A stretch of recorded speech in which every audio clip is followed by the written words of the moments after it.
Pemirsa, promosi minuman alkohol gratis dari Holy Wings Indonesia bagi warga bernama Muhammad dan Maria berbuntut panjang. Kegiatan promosi itu rupanya telah dilaporkan ke pihak Polda Metro Jaya. Pemirsa, Polres Metro Jakarta Selatan menetapkan 6 tersangka kasus dugaan penistaan agama dalam kasus promosi minuman keras oleh kafe Holy Wings. Di sini sangat menodai atau melukai kami yang beragama Nasrani maupun Muslim, karena di sini ada dua nama agung, yaitu Muhammad dan Maria, selaku yang diagungkan oleh dua agama, yaitu Muslim dan Nasrani.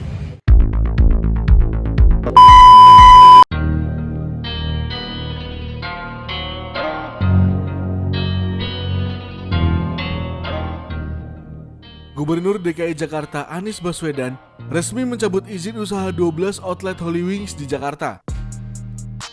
Sesuai arahan gubernur untuk bertindak tegas, sesuai ketentuan dan menjerakan, serta mendasar pada rekomendasi dan temuan 2 OPD Pemprov DKI Jakarta, maka kami selaku Dinas PMPTSP mencabut izin usaha 12 outlet Holy Wings di Jakarta sesuai ketentuan yang berlaku, kata Kepala Dinas Penanaman Modal dan Pelayanan Terpadu 1 Pintu Provinsi DKI Jakarta.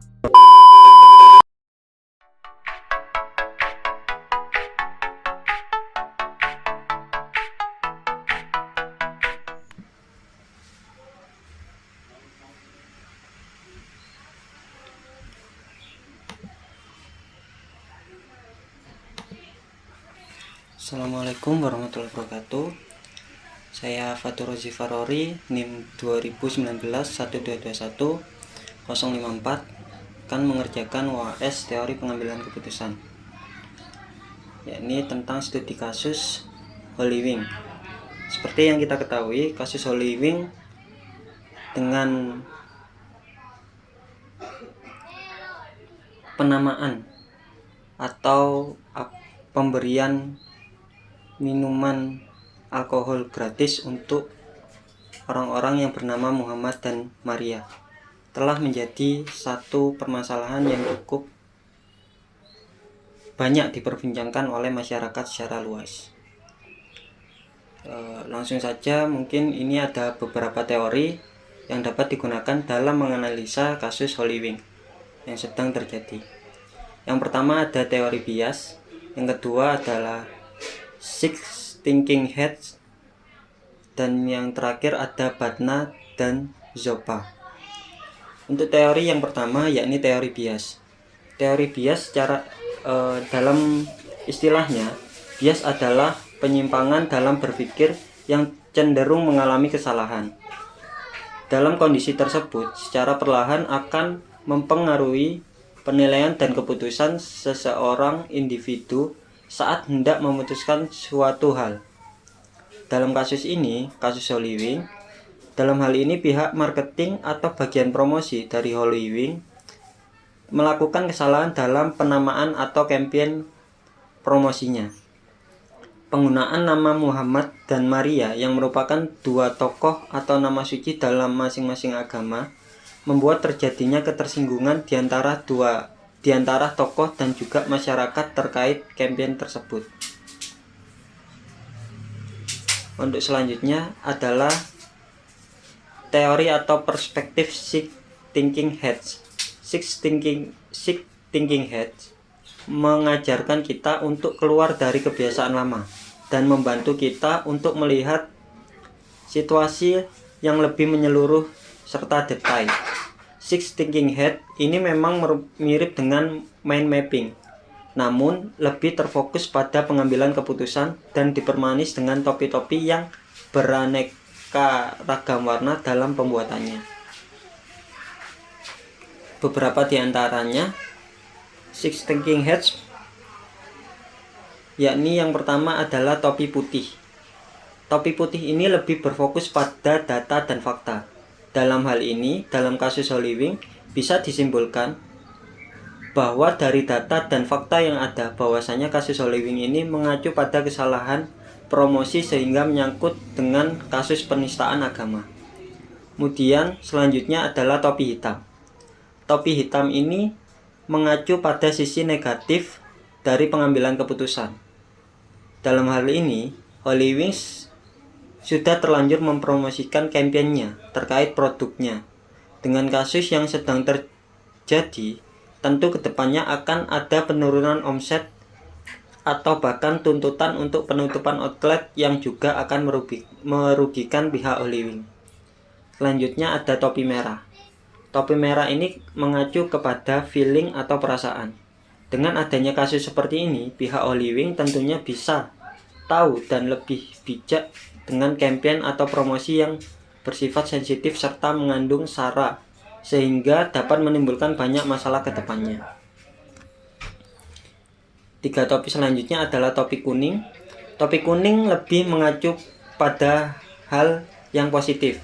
Dalam hal ini, pihak Hollywing dapat memberikan keputusan serta mengevaluasi tim marketingnya sehingga hal serupa tidak akan pernah terjadi lagi di kemudian hari.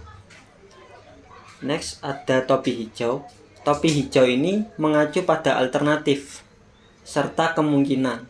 Dalam hal ini pihak Hollywing dapat memperhitungkan atau menimbang ulang sebelum melakukan promosi serta dapat mencari alternatif lain jika kampanye promosinya cenderung menyebabkan suatu masalah. Dan yang terakhir yakni topi biru. Topi biru ini merupakan kontrol dari semua topi yang ada atau dari semuanya.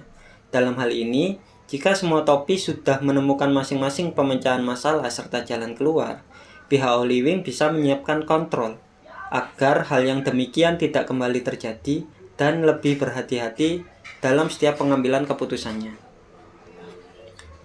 Untuk selanjutnya yakni ada ZOPA atau Zone of Possible Agreement.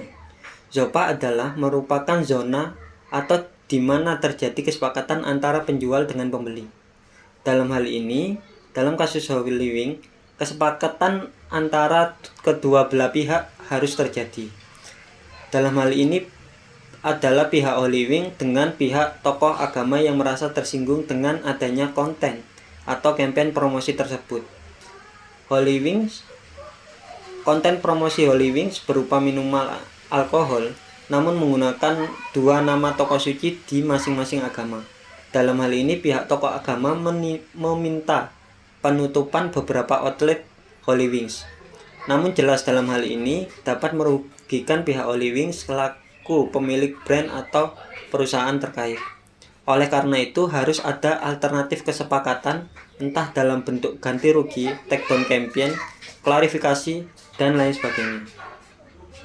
Untuk selanjutnya ada BATNA atau Best Alternative to a Negotiated Agreement.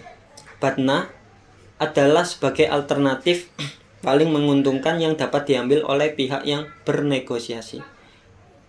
Dalam hal ini, pihak Hollywing, baik pemegang saham maupun pemilik perusahaan, dapat melakukan pertemuan ataupun diskusi dengan tokoh agama terkait hal tersebut. Dalam hal ini, pihak Hollywing dapat meminta maaf serta memberikan beberapa opsi atau penarikan serta take down campaign promosi yang bersinggungan dengan sara, serta mendapati kesepakatan dengan berbagai pihak agar hal tersebut tidak terulang kembali. Untuk selanjutnya yakni pembahasan tentang labor turnover. Labor turnover atau LTO atau turnover rate merupakan tingkat perputaran karyawan dalam sebuah perusahaan yang dapat diukur berdasarkan jumlah tenaga kerja yang berhenti bekerja dalam periode waktu tertentu. Dalam hal ini, dalam kasus Hollywing sendiri dengan adanya kasus ini niscaya akan menyebabkan tingginya LTO atau labor turnover. Selain karena adanya pemecatan karyawan dalam perusahaan, nilai atau tingkat kepercayaan orang terhadap perusahaan juga sedikit banyak akan menurun, sehingga mengakibatkan orang-orang yang sudah menjadi bagian dari Hollywing juga sedikit banyak akan memilih untuk keluar dari perusahaan, ditambah dengan adanya isu penutupan perusahaan. Mungkin itu saja pembahasan tentang kasus atau studi kasus Hollywing yang sedang terjadi. Kurang lebihnya saya mohon maaf. Thank you. Assalamualaikum warahmatullahi wabarakatuh.